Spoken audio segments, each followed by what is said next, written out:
सबको अस्सलाम वालेकुम। बहुत शुक्रिया आप सब लोगों की तशरीफ़ आवरी का। और मैं अहमद शाह साहब का, आर्ट्स काउंसिल का ख़ास तौर पे शुक्रिया अदा करना चाहूँगा जिन्होंने मुझे मद्दू किया इस ज़बरदस्त काम के लिए, जहाँ पे इतने सीनियर आर्टिस्ट का जब नाम लिया गया कि इस पैनल में मुस्तफ़ा कुरैशी साहब, जावेद शेख साहब और मुनव्वर सईद साहब मौजूद होंगे, तो मुझे यहाँ पे इसलिए मैं आया कि जब इतने सीनियर एक्टर्स, इतने सीनियर आर्टिस्ट आपके साथ मौजूद होते हैं तो आप यकीनन इनसे कुछ सीख के निकलते हैं। और फिर मुझे ऑडियंस, यकीनन इस फेस्टिवल की जो ऑडियंस है वो कमाल है। हम लोग देख रहे हैं किस तरह जोक दर जोक लोग यहाँ पे आ रहे हैं और इस फेस्टिवल को एंजॉय कर रहे हैं, तो आप लोगों का बहुत शुक्रिया। और मैं चाहूँगा सबसे पहले हमारे जो तीनों लेजेंडरी आइकॉनिक आर्टिस्ट हैं इनके लिए ज़ोरदार तालियां बजा दी जाएं।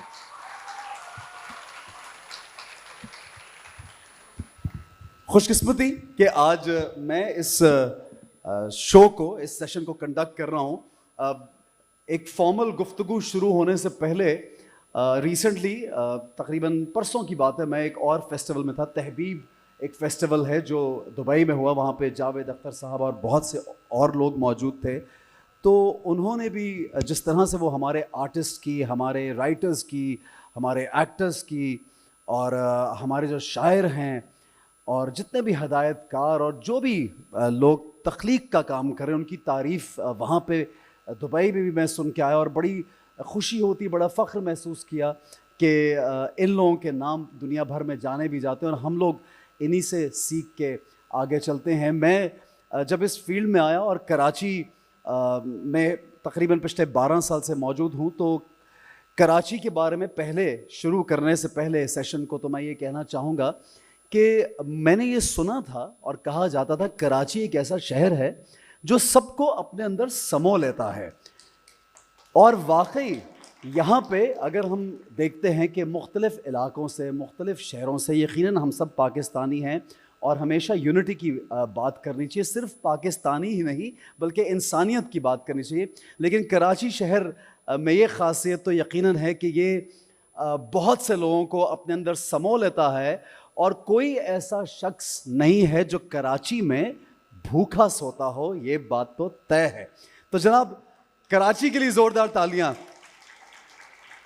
और मुझसे सवाल ये किया गया कि मोहब्बत और इश्क पर मबनी कहानियां बनती हैं, तो मेरी नाकिस सी जो नॉलेज है, मेरे इल्म के मुताबिक मैंने उनसे कहा कि मोहब्बत असल प्रोनाउंसिएशन, क्योंकि हम उर्दू को साथ साथ इम्प्रूव करने की कोशिश करते हैं, तो मुनव्वर सईद साहब असल प्रोनाउंसिएशन मोहब्बत है, मोहब्बत नहीं है।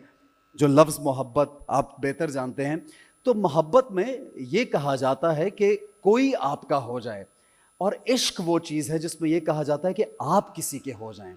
तो मुझे ऐसा लगा कि इश्क की जो कहानियाँ हैं वो हमें ज़्यादा सुनानी चाहिए, क्योंकि इश्क में आप किसी के हो जाते हैं तो उसमें कोई लालच नहीं होता। जिस तरह सिराज औरंगाबादी साहब का एक शेर है, ख़बर तहय्युर इश्क सुन, ना जनू रहा ना परी रही, ना तो तू रहा ना तो मैं रहा, जो रही सो बेखबरी रही।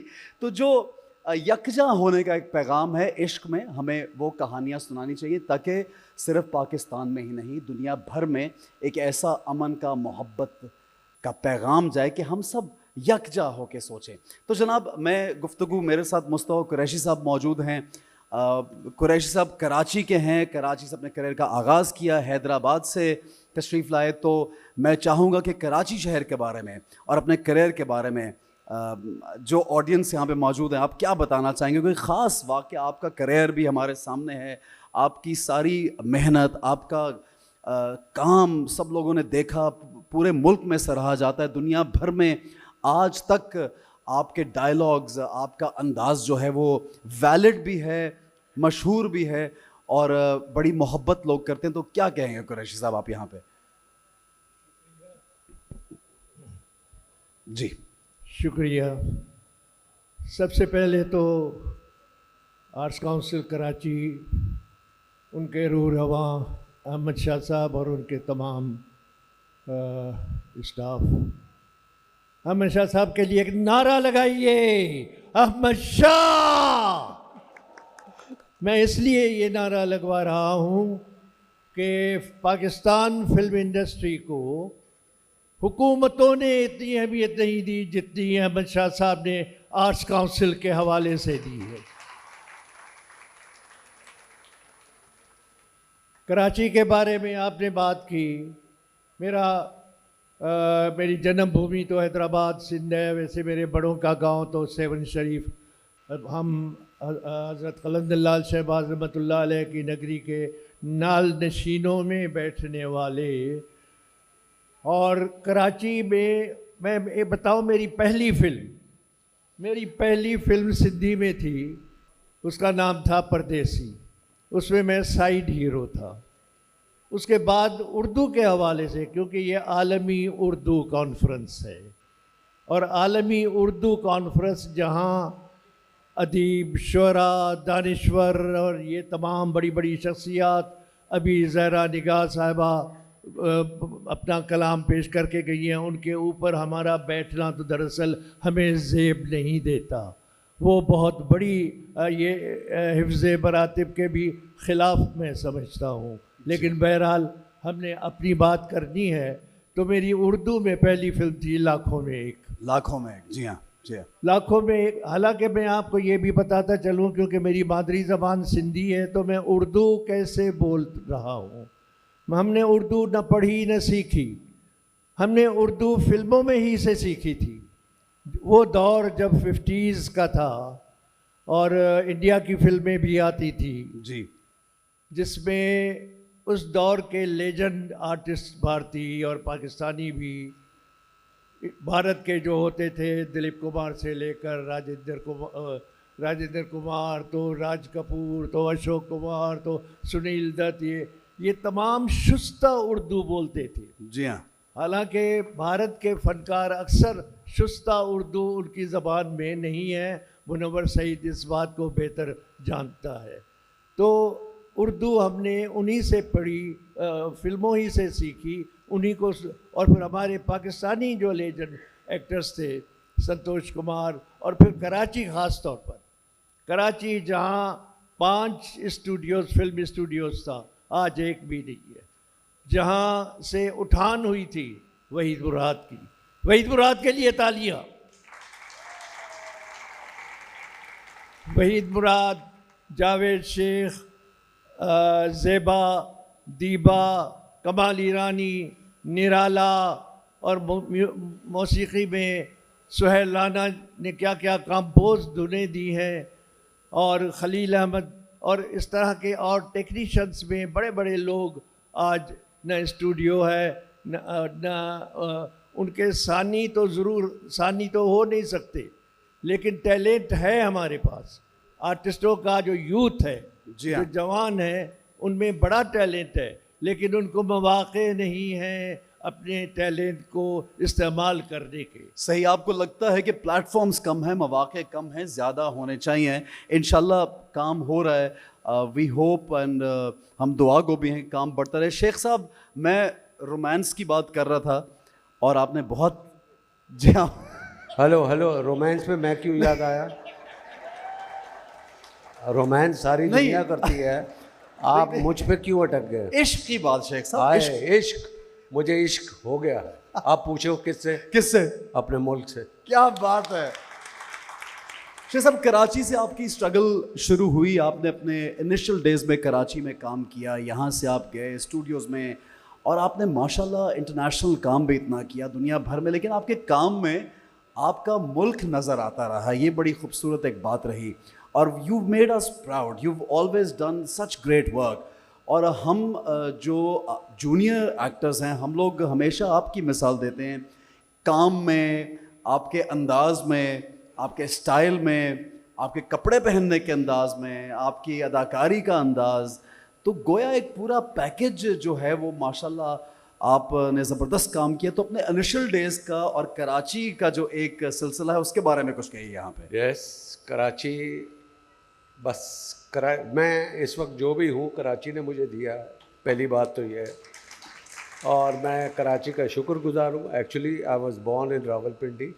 मैं बेसिकली पंजाबी हूँ, जैसे कुरैशी साहब सिंधी हैं, मगर पूरा पाकिस्तान मुझे एज ए कराचीआइट जानता है। बिल्कुल। मैं कभी किसी ने सोचा ही नहीं कि बहुत से कम लोग हैं जिनको पता है कि मेरा ताल्लुक़ रावलपिंडी से है। जैसे एहसन तुमने अभी शुरू में कहा कि कराची वो शहर है जो सबको समा लेता है, मैं उसके साथ ऐड करना चाहूँगा कराची वो शहर है जो पूरे पाकिस्तान को फीड करता है। अरे वाह, है कि नहीं? इतना रेवेन्यू यहाँ से इकट्ठा होता है, बहुत प्यार बांटता है। तो मैं वाक़या सुनाना चाहूँगा जी हाँ, जो ज़रूर। इंटरेस्टिंग है। जी। मुझे एक्टर बनने का शौक़ था, रावलपिंडी में था, और रावलपिंडी का जो माहौल था वो बहुत गंदा था। जो मेरे दोस्त थे वो सही नहीं थे। सही का मतलब है कि मैले कुचैले, इधर उधर घूमना फिरना, क्लासेस छोड़ना, फिल्में देखना, तो मैं भी उनमें शामिल था और हमको एक्टर बनने का शौक़ था। तो लिहाजा हम चारों लड़कों ने डिसाइड किया कि भाई एक्टर बनना है तो लाहौर जाना है। लाहौर में सारे स्टूडियोज़ हैं। उस वक्त उम्र मेरी थी 13-14 साल। सही। मगर वो देखे ना, वो कहते हैं ना कि हर चीज़ वक्त पे होनी चाहिए। वो वक्त एक्चुअली सही नहीं था, हमारी डिसीजन गलत थी। तो हुआ ये कि हम चारों लड़कों ने डिसाइड किया, मगर हमारे पास पैसे नहीं थे। तो मैंने अपने दोस्तों को कहा कि मेरे वालिद साहब के कुछ पैसे मैंने देखे हैं, उसमें से एक 100 रुपया मैं चोरी करके लाया, और चोरी करके ला के दोस्तों को बताया कि भाई 100 रुपया ले आया हूँ, चलो लाहौर चलते हैं फिल्म में काम करने के लिए। हम एक हलवाई की दुकान पे गए, उससे 2 रुपये के लड्डू लिए, 98 रुपीज़ उसने वापस किए। उसके लिए हमने टांगा किया और सीधा रावलपिंडी रेलवे स्टेशन पहुँचे, 4 टिकटें कटाई और हम जाके ट्रेन में बैठ गए। अब ये किस्मत की बात है कि मेरे वालिद साहब, हम सदर रावलपिंडी में रहते थे, तो मेरे वालिद साहब उस हलवाई की दुकान के पास से गुजरे तो उसने, हलवाई ने कहा, शेख साहब की हाल है, तुहाडा मुंडा आया सी 100 रुपये का नोट लैके। उन्होंने कहा 100 रुपये का नोट लेके? वो परेशान हो गए। उनकी छठी इसने काम किया, सीधा भागे, घर में आए, अपने पैसे चेक किए तो उसमें 100 रुपया गायब था। वो 100 रुपया गायब। अब उन्होंने कहा कि भाई ये लड़का जो 100 रुपया लिया है तो ये कहीं भाग के जा रहा है। तो वो आए, अपने चंद दोस्तों को इकट्ठा किया, 2 को अपना टांगा स्टेशन पे भिजवाया, 2 को बस स्टेशन पे भिजवाया, और 3-4 दोस्तों को लेके खुद रेलवे स्टेशन पर आ गए। इत्तफाक से वो रेल अभी चली नहीं थी, खड़ी थी। उन्होंने आखिरी डब्बे से देखना शुरू किया और बीच वाले डब्बे में 4 लड़के लड्डू खा रहे थे, एक्टर बनने लाहौर जा रहे थे। और मेरे वालिद साहब का इतना बड़ा हाथ है, एक हाथ आया मेरी गुद्दी पे और ऐसे मुझे उठाया। तो मुझे उस वक्त होश आया जब मैं अपने घर में उल्टा लटका हुआ था और मुझे दुर्रे पड़ रहे थे। तो वालिद साहब ने सोचा कि यार ये लड़का यहाँ पर ख़राब हो जाएगा। तो उन्होंने, मेरे वालिद साहब के दोस्त थे, ये ट्रामवेज कंपनी जो कराची में ट्रैम्स चलती थी, तो उनके दोस्त थे याहिया साहब, अनवर साहब, उनसे बात की कि भाई लड़के को ठीक करना है। तो उसने कहा ठीक करना है तो कराची लेकर आओ।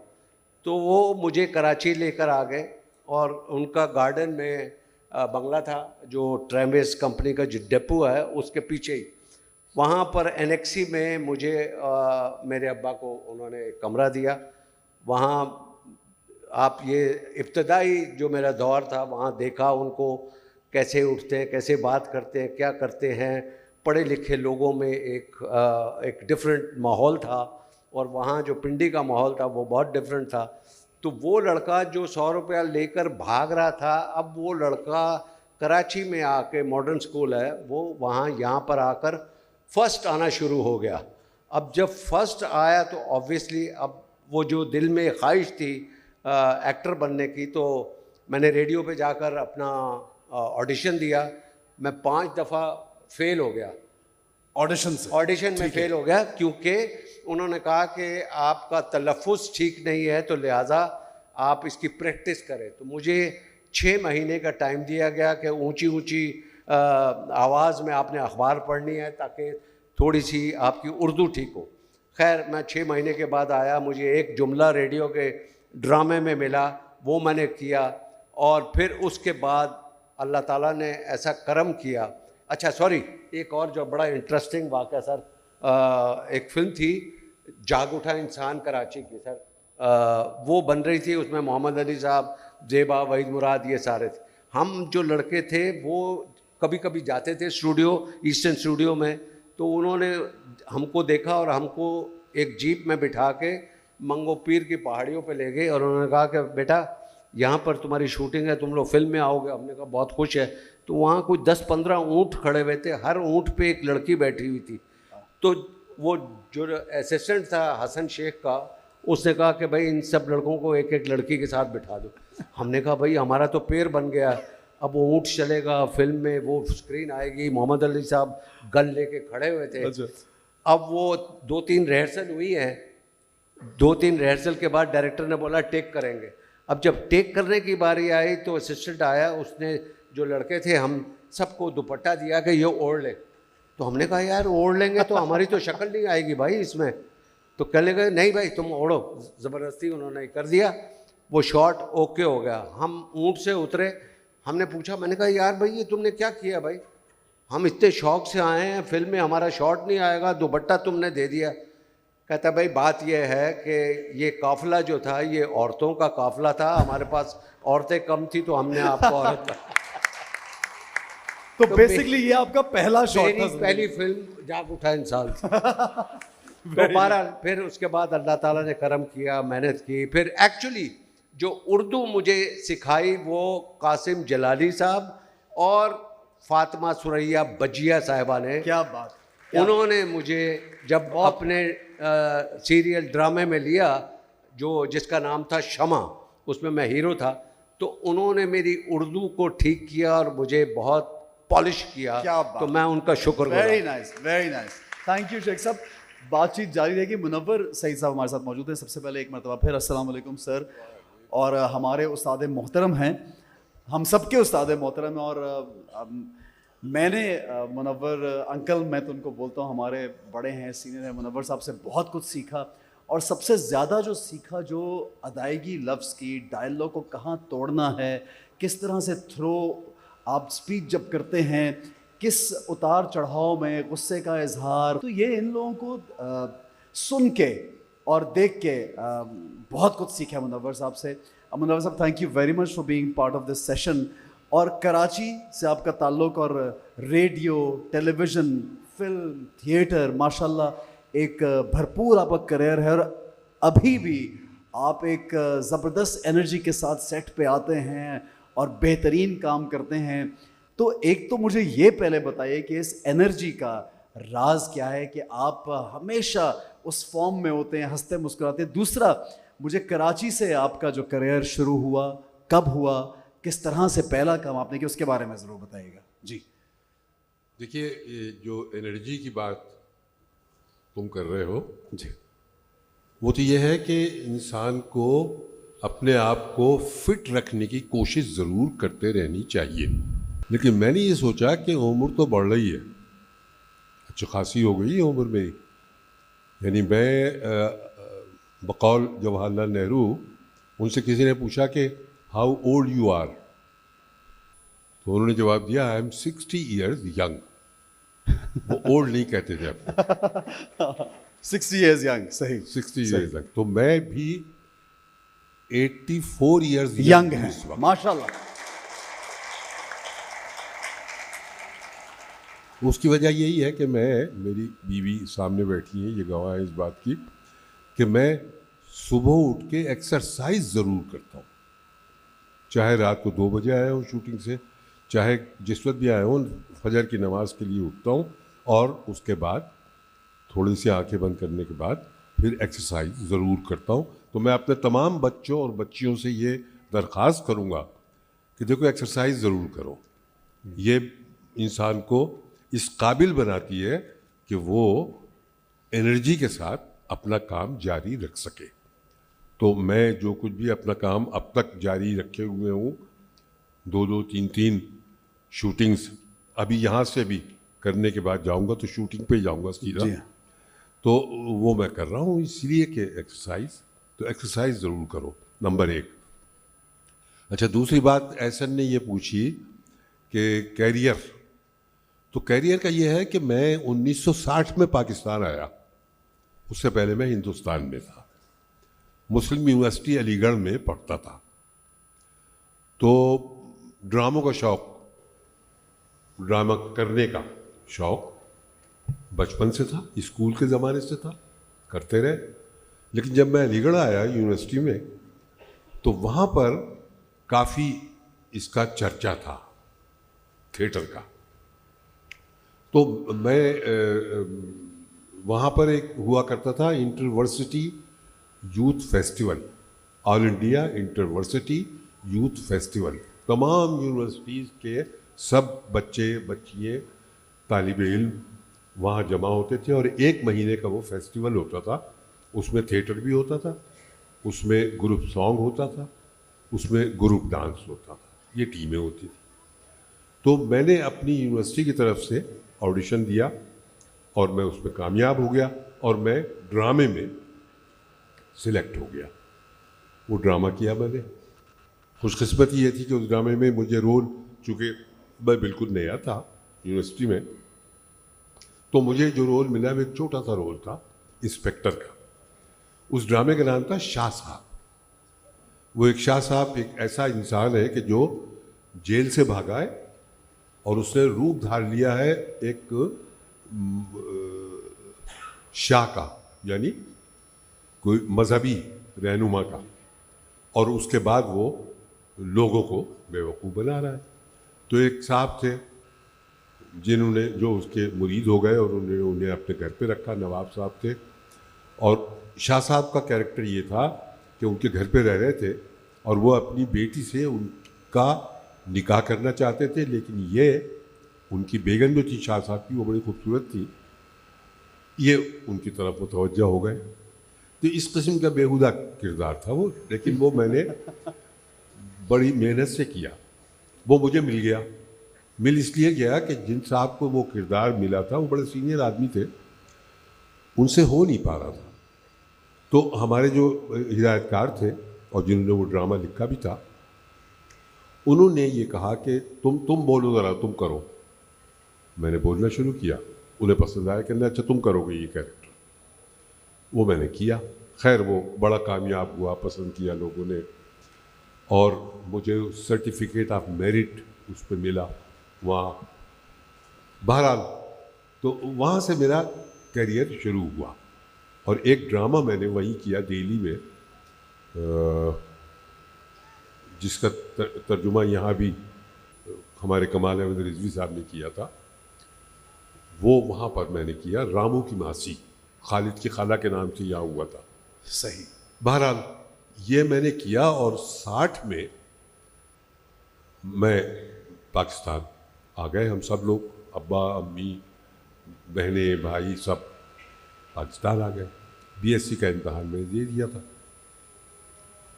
पाकिस्तान आने की वजह भी ये थी कि फिल्म का शौक़ मुझे हो गया था कि मैं फिल्म में काम करूँ। अब थिएटर तो कर ही रहा था। तो मेरे एक चचा थे कमाल मरोहवी, जी हाँ। उनको मैंने ख़त लिखा कि मैं आना चाहता हूँ, ऐसे ऐसे मुझे एप्रिसिएशन मिला है थिएटर में, तो मैं चाहता हूँ कि आ जाऊँ फिल्म में। उन्होंने कुछ 4-5 फिल्म के जो लोग थे उनसे बात की मेरे बारे में और मुझसे ये कहा, ख़त व किताबत होती थी, मुझसे ये ख़त लिखा कि मुझे कि देखो यहाँ जो फिल्म में के लिए लोग आते हैं वो अगर कामयाब ना हो तो वो सड़कों पर रुल जाते हैं। तो तुम वादा करो कि तुम्हारे अब्बा तुम्हें इंजीनियर बनाना चाहते हैं, बीएससी कर रहा था, तो तुम, अगर मैंने देखा कि तुम कामयाब नहीं होगे तो तुम जाके इंजीनियरिंग कर लोगे। मैंने वादा कर लिया। लेकिन उन्होंने इस खौफ से कि मेरे अब्बा चूँकि उनसे बड़े थे, उनको भी लिख दिया और कहा कि उसने वादा कर लिया है मुझसे, अगर न चला तो वो इंजीनियरिंग कर लेगा। अब मुझे नहीं पता, मैं दिल्ली में था, अभी बॉम्बे जाने का नहीं हुआ था, बन रहा था। तो मुझे एक तार आया, अखबार उस ज़माने में आता था तो समझो कि बड़ा हंगामा हो जाता था। टेलीग्राम मुझे आया कि रीच इमीडिएटली अमरोहा, 80 मील दूर था। मैं चला और मैंने कहा अल्लाह खैर करे। मैं आ गया घर, आके अम्मी हमारी दोस्त थी, अब्बा से ज़रा परहेज था। तो अम्मी से मैंने कहा कि अम्मी क्या बात है कि तार आया है, खैरियत है? यहाँ तो मुझे सब खैरियत नज़र आ रही है। कहले हाँ तुम फिल्मों में जा रहे थे? मैंने कहा जी ख्याल तो था। तो तुम्हारे अब्बा को लिख दिया है चंदन ने, कमाल साहब का नाम घर में चंदन लिया जाता था, चंदन ने लिख दिया है और उन्होंने तय किया है सारी जायदाद वायदाद ये वो घर सबका सौदा कर लिया और हम जा रहे हैं पाकिस्तान। मैंने कहा अच्छा लीजिए। हम उठ के पाकिस्तान आ गए। लेकिन मुझे ये अफसोस रहा कि जब मैंने वादा कर लिया था तो मुझे जाने देते, कोशिश तो करने देते। नतीजा ये हुआ कि हम आके PIB कॉलोनी में रहे। बाहर की तरफ एक कमरा था, उस कमरे पे मेरा कब्जा था और मैं उस कमरे में ही रहता था, वहीं से निकलता था, चले जाता था, फिर रात को आके वहीं सो जाता था। घर से तकरीबन लाताल्लुक़ सा हो गया था। तो कुछ साल तकरीबन इस अंदाज से गुजार दिया। तो मेरे अब्बा ने एक दिन मुझे बुलाया, वो उनका कमरा ऊपर था, बुलाया और मुझसे कहा कि बैठो। सादिक़ैन साहब बड़े मशहूर जी हाँ, जी हाँ, जी आर्टिस्ट,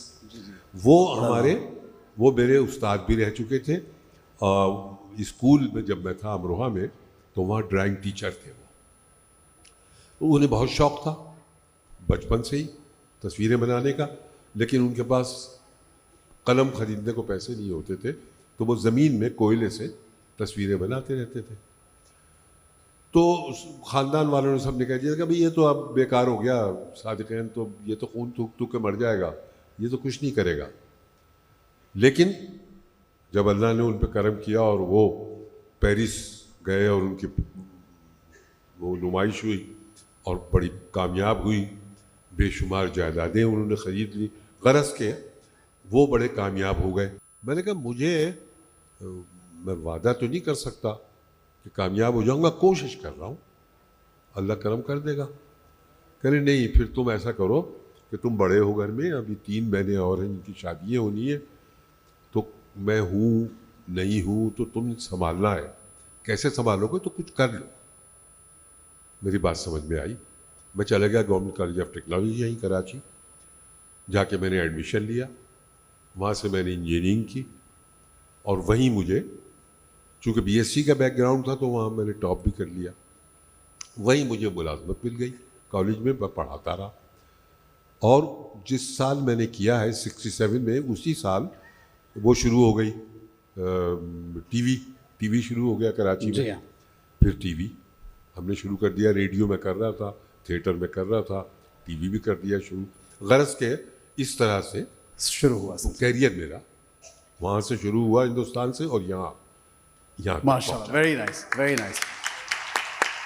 चूँकि हमारे पास वक्त की कमी भी है, सेशंस चल रहे हैं, मैं चाहूँगा कि जाने से पहले आप तीनों से रिक्वेस्ट करूँगा, मुनव्वर साहब आपसे भी, शेख साहब आपसे, कुरैश साहब आपसे भी, कि आजकल की जो यूथ है और वो कुछ सीखना चाहते हैं, कुछ करना चाहते हैं इसी फील्ड से रिलेटेड, तो कोई यंग लोगों के लिए या जो इस फील्ड से रिलेटेड नहीं भी हैं, आप लोगों का इतना तजर्बा है माशाल्लाह, इतना ही कामयाबी समेटी है, आपने इतना काम किया है और आज तक आप तीनों मिसाल हैं कि अभी तक काम कर रहे हैं और बहुत कुछ सोच रहे हैं, बहुत कुछ अपने मुल्क के लिए भी कर रहे हैं, मुल्क का नाम भी रोशन कर रहे हैं। तो क्या मैसेजेस देना चाहेंगे हमारी यूथ को? जी मुनव्वर साहब। देखिए, सबसे पहली बात तो ये है कि आपके अंदर जुनून होना चाहिए, एक दीवानगी होनी चाहिए और वो मोहब्बत से पैदा होती है। तो मोहब्बत कीजिए अपनी ज़बान से, अपने शहर से, अपने मुल्क से, और पूरी कोशिश करके उसको कामयाब तरीन बनाने की कोशिश करें। बहुत जी जावेद शेख साहब।